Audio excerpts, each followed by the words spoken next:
আপনি দেখেন আমরা কিন্তু একদম খুব রেডিমেড ইনকামের উপরে আমরা সবাই স্যুট টাই পরে হাঁটি। কতজনই বা আসলে আমরা সেই আর্নিংগুলোর ব্যাপারে কতটুকু ডেভেলপমেন্ট করা যায়, কতটুকু আরও এই মানুষগুলিকে আমরা আরেকটু কেয়ার করতে পারি। আমি যদি প্রবাসীদের কথা বলি, আমরা দেখা যাচ্ছে যে প্রবাসীদের শুধুমাত্র টাকা পয়সাকেই আমরা পকেটে আনি বা দেশে আনি রেমিটেন্স হিসেবে খুব গর্ববোধ করি। প্রতি কদিন পর পর দেখি যে পত্রিকায় আমরা খুব গর্বের সাথে বলি যে এত বিলিয়ন ডলার আমাদের রিজার্ভে যুক্ত হয়েছে।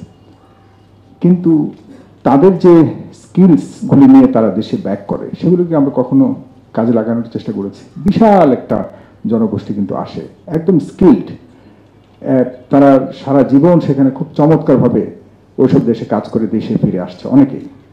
ইউরোপ, আমেরিকা, আমি ইউরোপের কথাও যদি ধরি, ইউরোপ থেকে অনেকে ফিরে আসে, কিন্তু আমেরিকা, কানাডার কথা নাই বললাম।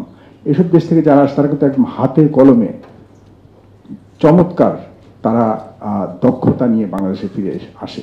তাদেরকেও আমরা কিন্তু কাজে লাগাতে পারি না। এখান থেকে কিন্তু আমরা একটু হয়তো নজর দিলে ভালো কিছু আমরা পেতে পারতাম।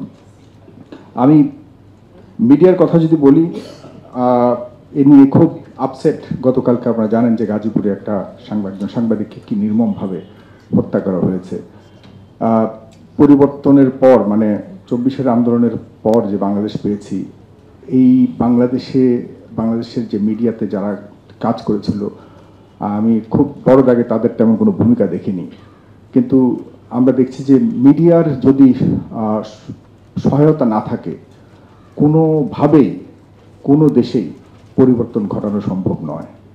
সেই মিডিয়ার যে বর্তমান আচরণ দেখতে পাচ্ছি, আগের আমলের থেকেও কিছু কিছু ক্ষেত্রে অনেক খারাপ।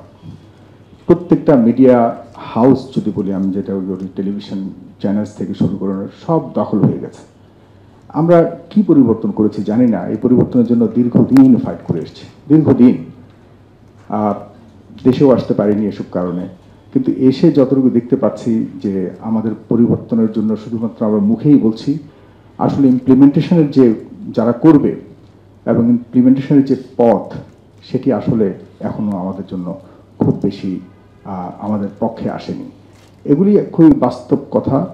আমরা নিজেরা যদি এগুলি না অনুভব করি তাহলে, এবং ইমপ্লিমেন্টেশনের জন্য যদি আমরা আমাদের ব্যক্তিগত জায়গা থেকে যদি পদক্ষেপ না নেই, আমরা কখনোই সেই যে এতক্ষণ ধরে যে আলোচনা করেছি এগুলো শুধুমাত্র এই হাউজেই রয়ে যাবে, কখনোই এগুলি বাস্তবায়নযোগ্য হবে না।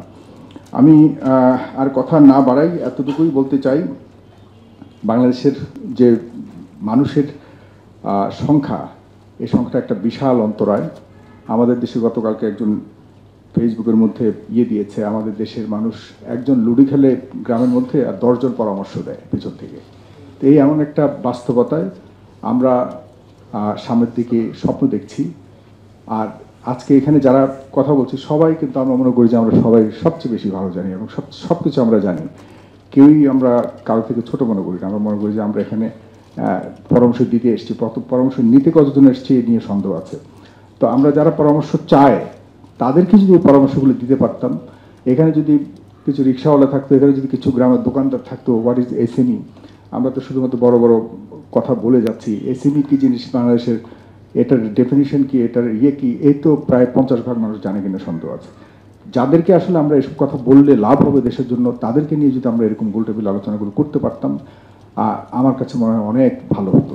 কারণ আমরা শুধুমাত্র বলার জন্য বলা, শুধুমাত্র এই ধরনের চমৎকার আয়োজন করে নিজেদের আত্মতৃপ্তি পাওয়া, এগুলি থেকে বেরিয়ে হয়ে আমার কাছে মনে হয় ডেফিনেটলি আমাদের নিজেদের এডুকেশন, নিজেদের জন্য, নিজেদের ডেভেলপমেন্টের জন্য আমরা করতে পারি। কিন্তু আমি সবচেয়ে বেশি ফোকাস দিতে চাই আমরা কীভাবে ইমপ্লিমেন্ট করব। আমাদের জনাব প্রফেসর মোশতাক খান চমৎকারভাবে সব কিছু বলেছেন, উনি দিক নির্দেশনাও দিয়েছেন। এগুলিকে যদি আমরা বাস্তবায়ন করবার পথ বের করে কাজ করতে পারি একসাথে, তাহলে হয়তো আমরা উত্তরণ ঘটাতে পারবো।